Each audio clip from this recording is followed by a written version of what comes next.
नमस्कार विद्यार्थी मित्रांनो आणि पालकांनो, आजचा हा व्हिडिओ खूपच महत्त्वाचा ठरणार आहे. पण त्याआधी कॉमेंट सेक्शन मध्ये मला नक्कीच सांगा की जो निकाल लागलेला आहे तो योग्य निकाल लागलाय की अयोग्य लागलाय, राईट रिझल्ट आहे की रॉंग रिझल्ट आहे. प्लीज मला कॉमेंट सेक्शन मध्ये सांगा. कारण काल एका विद्यार्थ्याने कॉमेंट्स मध्ये लिहिलेलं होतं की सर अशीच नॉर्मलायझेशन प्रोसेस असते, 60 मार्क्सला पण 2% येऊ शकतात आणि 70 मार्क्सला पण 85% येऊ शकतात. हीच नॉर्मलायझेशन प्रोसेस असते. सीईटी सेल एकदम बरोबर आहे. तुमचं मत मला जाणून घ्यायचंय. मॅक्झिमम विद्यार्थ्यांचं मत काय, प्लीज कॉमेंट सेक्शन मध्ये मला सांगा. ठीक आहे, आजच्या व्हिडिओमध्ये आज आपण बोलणार आहोत कॅप राऊंडच्या टाइम टेबल बद्दल. ठीक आहे, कोणत्या गोष्टी केव्हा होणार आहेत, कारण भरपूर विद्यार्थी पुढचे प्लॅनिंग करताय आणि त्यांना ही गोष्ट समजली पाहिजे. ठीक आहे, त्याआधी चॅनलला सबस्क्राईब करा. लास्ट व्हिडिओची विनर जान्हवी शेळके होती, जिला 59 रुपीचं अमेझॉन वाउचर गेलेलं आहे. नेक्स्ट व्हिडिओचे तुम्ही असू शकतात. फक्त तुम्हाला लाल बटनवरती क्लिक करून ठेवायचे, सबस्क्राईब करून ठेवायचे. ठीक आहे, अजून काही करायचं नाही. ठीक आहे, व्हॉट्सअप ग्रुपला जॉईन करा. फुल होईल व्हॉट्सअप ग्रुप, त्याआधी जॉईन करा. त्याच्यात CAP round, counselling, CET cell कडून काही इम्पॉर्टंट आलं, सगळ्या गोष्टी तिथे शेअर केल्या जातील. म्हणून लवकरात लवकर जॉईन करा. आता बघा बाळांनो, आता सीईटी सेल कडून हा फायनल रिस्पॉन्स आलेला आहे. ठीक आहे, याच्यानंतर काही बदल होणार नाहीये. सीईटी सेलने क्लिअरली सांगितलंय ही नॉर्मलायझेशन प्रोसेस द्वारा तुमचं पर्सेंटाइल कॅल्क्युलेशन झालेलं आहे. तुम्हाला काही अडचण असेल नॉर्मलायझेशनचं डॉक्युमेंट वाचा. पण नॉर्मलायझेशनच्या डॉक्युमेंटमध्ये हे कुठंच नाही म्हटलंय की 60 मार्क्सला 8% पण येऊ शकतात. ठीक आहे, फक्त एवढं म्हटलंय डिफिकल्टी लेवल वाईज तुमची पर्सेंटाइल चेंज होऊ शकते. पण ठीक आहे, पण हे खरंच शॉकिंग होतं. जे झालंय ते झालंय. आता आपल्याला पुढे वळावं लागेल. ठीक आहे, पुढची प्रोसेस काय, केव्हा होणार आहे, त्याविषयी आज आपण बोलणार आहोत. ठीक आहे, आता बघा, रिझल्ट डेट तुमची 16 जून आहे आणि सेम रिझल्ट डेट तुमची 2024 मध्ये पण होती. म्हणजे आपण 2024चं शेड्यूल फॉलो करू शकतो आता, है ना, कारण रिझल्ट डेट सेम आहे. म्हणजे पुढच्या डेट्स पण सेमच असतील. 1-2 डेट्स इकडे तिकडे होऊ शकतात. आता स्क्रुटिनीचे सेंटर अलोकेशन झालेले आहेत. म्हणजे आता जे कॉलेजेस मध्ये तुम्ही ऍप्लिकेशन फॉर्म भरणार आहेत, फॉर एक्झाम्पल मी तुम्हाला थोडंसं एक्सप्लेन करतो बाळांना, तुम्हाला ही गोष्ट खूप नवीन आहे म्हणून मला ठाऊक आहे, तुम्हाला नसेल माहिती. आता तुम्ही जो कॅपचा ऍप्लिकेशन फॉर्म भरतात ना बाळांना, तो 2 पद्धतीने भरू शकतात. एक तर ऑनलाईन भरू शकतात, एक तर ऑफलाईन भरू शकतात. कोणतं बेटर असतं रे बाळांनो? ऑफलाईन नेहमीच बेटर असतं. आता ऑफलाईन कुठं भरायचं? सायबरवरून भरायचं का? काही गरज नाही ना सायबरवरून भरायची. नियरेस्ट तुमचं इंजिनिअरिंग जे कॉलेज असेल ते जर स्क्रुटिनी सेंटरमध्ये पार्टिसिपेटेड असेल तर त्या कॉलेजवरून तुम्ही फॉर्म भरू शकतात. बिलकुल फ्री असतं, 1 रुपया द्यायचा नसतो बाळांनो. फॉर्म फिलिंग कम्प्लिटली फ्री आहे. ठीक आहे, मग तुम्हाला काय करायचं, नियरेस्ट जे पण इंजिनिअरिंग कॉलेजेस असतील त्याच्यात तुम्हाला व्हिजिट करून फॉर्म भरून द्यायचा आहे. खूप सिंपल आहे. ऑनलाईन खूप चुका होतात तुमच्याकडून. प्रत्येक युट्यूबर तुम्हाला हेच सांगेल ऑनलाईन करा, कशाला एवढ्या झंझटमध्ये पडतात, कशाला लाईनमध्ये उभे राहतात. तिथं सगळ्यात इझिएस्ट आणि सगळ्यात बेस्ट आणि सगळ्यात ऍक्युरेट मेथड आहे ऑफलाईन. मी शेवटीपर्यंत तुम्हाला तेच सांगतो. ज्या विद्यार्थ्यांकडे मार्गच नाही काही, ते ऑनलाईन करू शकतात, काही हरकत नाही. ठीक आहे, मग आता हे जे कॉलेजेस असणार आहेत स्क्रुटिनीसाठी त्यांची आता लिस्ट लागणार आहे. ठीक आहे, त्यांचं ऍप्लिकेशन स्टार्ट झालेलं आहे. तुमचं नाही झालं, कॉलेजेसचं ऍप्लिकेशन. म्हणजे जे स्क्रुटिनीसाठी इच्छुक आहेत कॉलेजेस त्यांचं ऍप्लिकेशन, आणि त्याच्यामधनं सीईटी सेल सिलेक्ट करेल की हे कॉलेजेस आपल्याला लागत आहे विद्यार्थ्यांच्या स्क्रुटिनीसाठी किंवा विद्यार्थ्यांच्या ऍप्लिकेशन फॉर्मसाठी. एवढी गोष्ट समजली. आता याची तारीख आलेली बाळांनो. ठीक आहे, आता कॉलेजेस सुरू झालेले आहेत ऍप्लिकेशनसाठी. केव्हापासनं? 19 तारखेपासून तर 24 तारखेपर्यंत कॉलेजेस ऍप्लिकेशन देतील की आम्हाला स्क्रुटिनी करून घ्यायची विद्यार्थ्यांची.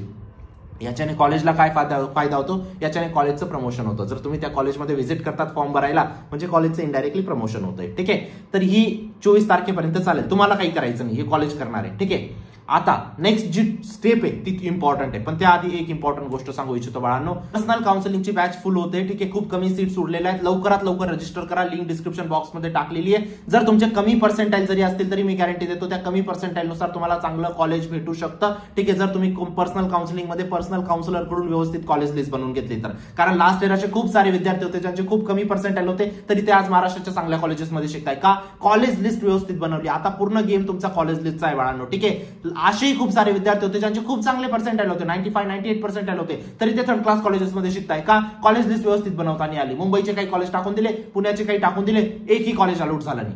ही गोष्ट तुमच्या बरोबर नको व्हायला. ठीक आहे, पर्सनल काउन्सिलर तुम्हाला सगळ्या तुमच्या डिटेल विचारेल. कॅटेगरी कोणती आहे, पर्सेंटाइल किती आहे, कोणत्या सिटीमध्ये तुम्ही बघताय, कोणत्या ब्रांचमध्ये बघताय, सगळ्या रिक्वायरमेंट घेऊन प्रत्येक कॉलेजमध्ये चेक करेल कुठं तुमचा नंबर लागू इच्छितो, ती तुम्हाला लिस्ट बनवून देईल आणि तीच लिस्ट तुम्हाला सीईटीला द्यायची आहे. मी गॅरंटी देतो कमी मार्क्स वरती पण एक चांगलं कॉलेज लागू शकतं त्या मार्क्सनुसार. ठीक आहे, चांगले पर्सेंटाइल असतील, वाईट पर्सेंटाइल असतील, हे तुमचं फक्त 50% काम होतंय, जे झालंय. आता 50% काम अजूनही बाकी आहे, जे म्हणजे कॉलेज लिस्ट. जर हे व्यवस्थित बनवलं मी गॅरंटी देतो तुम्ही एक बेस्ट कॉलेजमध्ये जाणार. ठीक आहे, पर्सनल काउन्सिलिंगचे सगळे फीचर्स तुम्ही इथं बघू शकतात. आतापासून कॅप ऍप्लिकेशन पासून तर जोपर्यंत तुमचं ऍडमिशन होत नाही तोपर्यंत तुमच्या सोबत असू सगळे फीचर्स इथं बघू शकता तुम्ही. ठीक आहे, तुम्हाला एक पर्सनल काउन्सिलर भेटेल, तो नेहमी तुमच्यासाठी अवेलेबल असेल. कधी कॉल करा, मेसेज करा. ठीक आहे, तेच तुमची कॉलेज लिस्ट बनवतील आणि ते तुम्हाला एक बेस्ट कॉलेजमध्ये पोहोचवण्यासाठी खूप हेल्प करतील. ठीक आहे, सीओपी, व्हीजीटी, वालचंद, पीएचडी, व्हीआयटी, केजीएसएम, डीजी सांगवी, थाडोमल हे आपले टार्गेट कॉलेजेस असले पाहिजे. ठीक आहे, आणि तुमच्या आयुष्याचा प्रश्न इथं चूक नका करू. इथं एक चूक तुम्हाला खूप महाग पडेल. आता तर तुम्हाला रिग्रेट होईलच होईल. 4 वर्षानंतर जेव्हा तुम्ही पास आउट होणार त्यावेळी तुम्हाला वाटेल की जर मी त्यावेळी योग्य कॉलेज सिलेक्ट केलं असतं तर आज मी या परिस्थितीला चांगलं प्लेसमेंट क्रॅक केलं असतं. तो पश्चाताप तेव्हा न होता आत्ताच तुम्हाला व्यवस्थित कॉलेज सिलेक्शन करायचंय. काउन्सिलर कडून व्यवस्थित कॉलेज लिस्ट बनवून घ्या आणि योग्य कॉलेजमध्ये जा. तुमच्या आई वडिलांचे पैसेही वाचवा आणि स्वतःलाही चांगलं प्लेसमेंट मिळवून घ्या. ठीक आहे, तुम्हाला काय करायचंय, फक्त न्यूटर्न ऍप डाउनलोड करायचे, तिथून तुम्ही एनरोल करू शकतात. आता बघूया कॅप ऍप्लिकेशन केव्हा सुरू होईल. आता तुमचं 24 तारखेपर्यंत तर तुमचं हेच चालणार आहे. कॉलेजेस अप्लाय करतील स्क्रुटिनीसाठी, त्यानंतर सीईटी सेल 2 दिवसात फायनलाइज करेल की तुमचा कोणकोणते कॉलेजेस स्क्रुटिनीमध्ये असणार आहेत. ठीक आहे, त्या कॉलेजेसला जाऊन तुम्हाला व्हिजिट करून फॉर्म भरायचा आहे तुमचा. ठीक आहे, व्हेरिफिकेशन पण त्याच कॉलेजमध्ये करायचं असतं का? येस, व्हेरिफिकेशन पण तुम्ही त्याच कॉलेजमध्ये करू शकतात. खूप सिंपल प्रोसेस आहे बाळांनो, खूप काही टेन्शन घ्यायची गरज नाही. ठीक आहे, आता कॅप ऍप्लिकेशन केव्हा सुरू होईल बाळांनो? आता 16 तारखेला जर निकाल लागले बाळांनो, लास्ट इयर अराउंड 27-28 तारखेला तुमचं कॅप ऍप्लिकेशन सुरू झालं होतं. म्हणजे आपण ही कन्सिडर करून घ्यायचं 27 जूनला तुमचं 27 जूनला तुमचं कॅप ऍप्लिकेशन सुरू होण्याचे सगळ्यात जास्त चान्सेस आहेत. ठीक आहे, मॅक्स टू मॅक्स या मंथच्या आधीच तुमचं कॅप ऍप्लिकेशन सुरू होऊन जाईल. आता कॅप ऍप्लिकेशन किती दिवस चालतं? ऍटलीस्ट 10 ते 12 दिवस चालतं. 10 ते 12 दिवसात तुम्हाला फॉर्म भरायचा आहे. खूप वेळ दिलेला असतो. आरामात जा, आरामात फॉर्म भरून या. ठीक आहे, काही गडबड करायची गरज नाही. आणि नाही जर तुम्हाला जायचं असेल तर ऑनलाईनही भरू शकतात. ठीक आहे, पण ऑफलाईन नेहमीच बेटर असतं. आता त्यानंतर तुमचं व्हेरिफिकेशन स्टार्ट होईल. व्हेरिफिकेशन केव्हा स्टार्ट होईल? जेव्हा तुमचं 27 जून पासून तर 10 ते 12 दिवस आपण कन्सिडर केले, मी तर 10 तारखेपर्यंत जर कन्सिडर केले तर 10 जुलैला तुमचं व्हेरिफिकेशन स्टार्ट होईल. व्हेरिफिकेशन किती दिवस चालतं? ऍटलीस्ट 10 ते 15 दिवस तुमचं व्हेरिफिकेशन चालतं, 10 to 15 डेज. तर मी असं कन्सिडर करू की 25 जुलैपर्यंत तुमचं व्हेरिफिकेशन चालणार आहे. 25 जुलैला तुमची पीएमएल येईल. What is mean by PML? PML is provisional merit list. कितीला येणार आहे तुमची? 25 जुलैला. ठीक आहे, प्रोव्हिजनल मेरिट लिस्ट मध्ये तुमची काय असणार आहे बाळांनो? रँक असणार आहे. काय असणार आहे?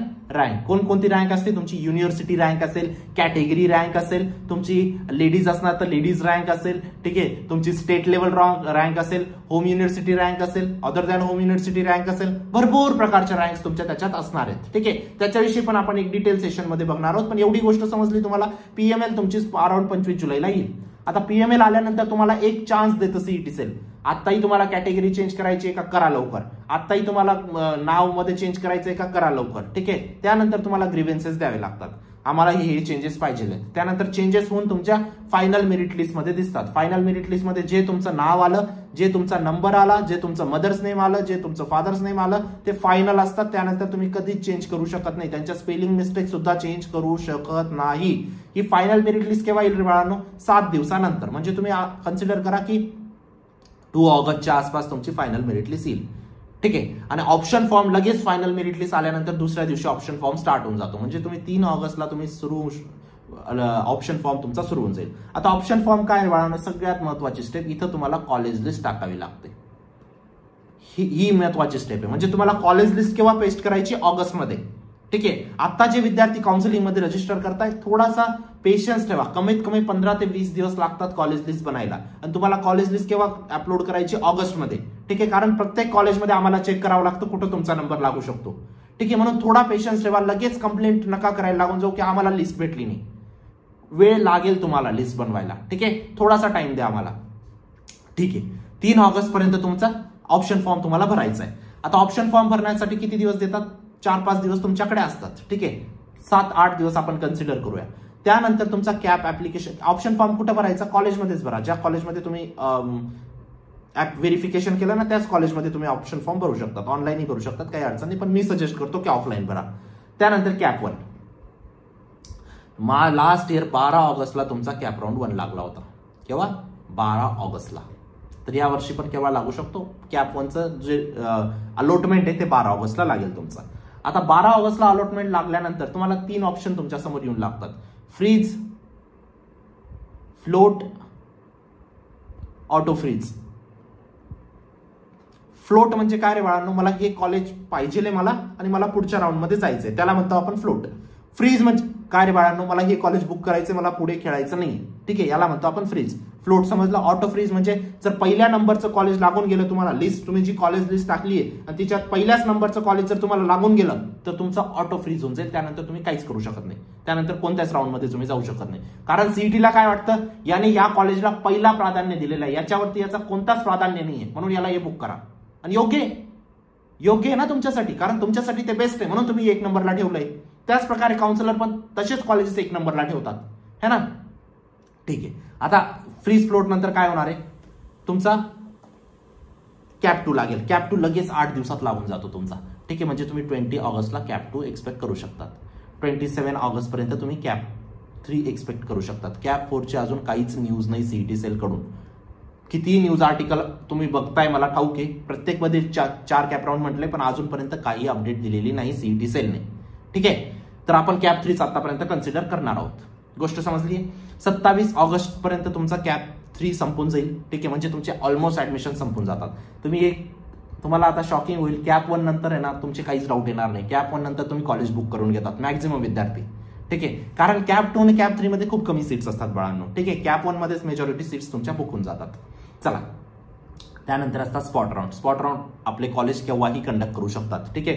काही डेटलाईन नसते, टाइमलाईन नसते त्यांची, ठीक आहे. जेव्हा कॉलेजच्या मनात आलं की आम्ही 2 दिवसात स्पॉट राऊंड कंडक्ट करतोय, त्यांच्या वेबसाईटवरती येऊन लागेल, तुम्हाला तिथं जावं लागेल, ठीक आहे. तर हे झालं तुमचं स्पॉट राऊंड. स्पॉट राऊंड चालतात किती, स्पॉट राऊंड 1 महिना 1.5 महिना चालतात स्पॉट राऊंड, ठीक आहे. तुमचं सप्टेंबर ऑक्टोबर पर्यंत स्पॉट राऊंड चालतात, है ना. म्हणजे एक कॉलेज सुरू होऊन जातं आणि दुसऱ्या वेळी मग ते लेट विद्यार्थी तिथं जॉईन करतात कॉलेजला, ठीक आहे. काही हरकत नाही बाळांना, 4 वर्षाची डिग्री आहे तुमची, 4 वर्षात 1 महिना लेट झाला तर काही हरकत नाही, है ना. पण स्पॉटमध्ये चांगलं कॉलेज भेटत असेल तर अप्लाय करा. तर हे तुमचं बेसिकली शेड्यूल होतं कॅप राऊंडचं, ठीक आहे. मला माहिती आहे, मी डिटेलमध्ये नाही गेलो अजून. डिटेलमध्ये मी परत एका व्हिडिओमध्ये जाणार आहे, जो व्हिडिओ अर्धा तासाचा असणार आहे. अर्धा तासात मी तुम्हाला पूर्ण in detail cap round explain करून देईन. तर तुम्हाला ते अर्धा तासाचं शेड्यूल पाहिजे असेल तर प्लीज कॉमेंट सेक्शनमध्ये सांगा की आम्हाला ते अर्धा तासाचं शेड्यूल पाहिजे. अर्धा तासाची पूर्ण प्रोसेस आम्हाला ऐकून घ्यायची, एक छोटी छोटी गोष्ट कव्हर करेल मी, ठीक आहे. जरूर नक्कीच कॉमेंट सेक्शनमध्ये सांगा. आणि एक गोष्ट बाळांनो, ठीक आहे, लो पर्सेंटाईल आले ना घाबरू नका. मी आज एक व्हिडिओ टाकणार आहे अजून, ज्याच्यात तुम्हाला ना 0 पर्सेंटाईलला पण कॉलेजेस भेटलेले. हा कॉलेजेस त्याच्यामध्ये खूप चांगलं प्लेसमेंट नाही, पण त्याच्यात पण तुम्ही जर टॉप केलं ना तुम्हाला प्लेसमेंट आहे. असं कोणतंच इंजिनिअरिंग कॉलेज नाही ज्याच्यात कंपनी येत नाही, असं एक पण इंजिनिअरिंग कॉलेज नाही. सगळे कॉलेजेस येतात. 0 पर्सेंटाईल वाला कॉलेज जे त्याच्यात पण प्लेसमेंट होतं, पण कोणाचं होतं, टॉपच्या विद्यार्थ्यांचं. तुम्हाला टॉपमध्ये यावं लागेल, है ना. आता तुमचे पर्सेंटाईल नाही आले तर पुढच्या गोष्टी तुम्हाला टॉपमध्ये यावं लागेल. तर तुम्हाला आता कॉलेज चांगलं निवडायचंय, त्यासाठीच पर्सनल काउन्सिलिंगची बॅच आहे. नक्कीच कॉलेज लिस्ट काउन्सिलर कडून बनवून घ्या. मी गॅरंटी देतो तुम्हाला एक बेस्ट कॉलेज भेटेल तुमच्या पर्सेंटाईलच्या अकॉर्डिंग, ठीक आहे. प्लेसमेंट आणि ब्रांच तुमचा मेन फोकस असला पाहिजे कॉलेज सिलेक्शनच्या टायमाला, ठीक आहे. सिटी किंवा तिथले एन्जॉयमेंट, फेस्टिवल्स, तिथले काय त्या गोष्टी आता नका बघू बाळांनो. आता बघा कॉलेजचं प्लेसमेंट किती, कॉलेजचं ब्रांच कोणती भेटते मला, ठीक आहे. तुमच्या आयुष्याचा प्रश्न, इथं चूक नका करू.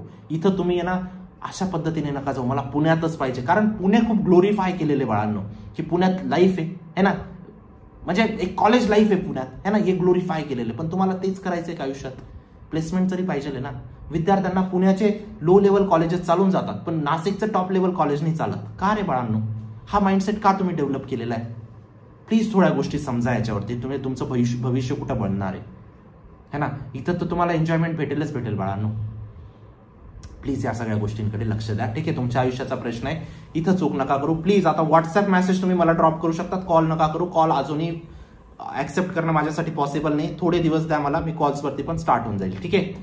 चला, चांगले पर्सेंटाईल, वाईट पर्सेंटाईल, एक चांगलं कॉलेज भेटेल. काउन्सिलर सगळ्या तुमच्या डिटेल विचारेल. ही बॅच तुम्हाला अशा विद्यार्थ्यांपर्यंत पोहोचवायचे जे गरजू आहेत, ठीक आहे. जे शेतकऱ्याचे पोरं आहेत, जे मजुराचे पोरं आहेत, ज्यांना खरंच गरज आहे योग्य कॉलेज लिस्टची, ज्यांना खरंच गरज आहे योग्य मार्गदर्शनची, त्यांपर्यंत ही बॅच पोहोचवा बाळांनो. मी गॅरंटी देतो, मी खात्री देतो, त्यांना आपल्याला चांगल्या कॉलेजमध्ये पोहोचवायचं. का सिटीवाल्यांना नाही पोहोचवायचं का, सिटीवाल्यांना पोहोचवायचं, पण सिटीवाल्यांकडे इन्फॉर्मेशनचे सोर्सेस खूप असतात. ते 10 लोकांना कॉल करतात, ते प्रिन्सिपलला सुद्धा कॉल करून देतात, पण हे विद्यार्थी कॉल नाही करू शकत है ना, ही गोष्ट समजा. त्यांच्यापर्यंत या बॅचला नक्कीच पोहोचवा. ठीक आहे, व्हॉट्सअप ग्रुपला जॉईन करा, चॅनलला सबस्क्राईब करा. भेटूया नंतरच्या व्हिडिओमध्ये. तोपर्यंत बाय, टेक केअर, थँक्यू. आणि मला माफ करा मी तुमचे कॉल रिसिव्ह नाही करत आहे, कारण बाळांनो खरंच शक्य नाही माझ्याकडनं. जर शक्य झालं असतं मी नक्कीच रिसिव्ह केले असते. मला थोडा 7-8 दिवसाचा टाइम स्पॅन द्या, त्यानंतर मी सुरू करेल कॉल वगैरे. ठीक आहे, चला भेटूया नंतरच्या व्हिडिओमध्ये. तोपर्यंत बाय, टेक केअर, थँक्यू.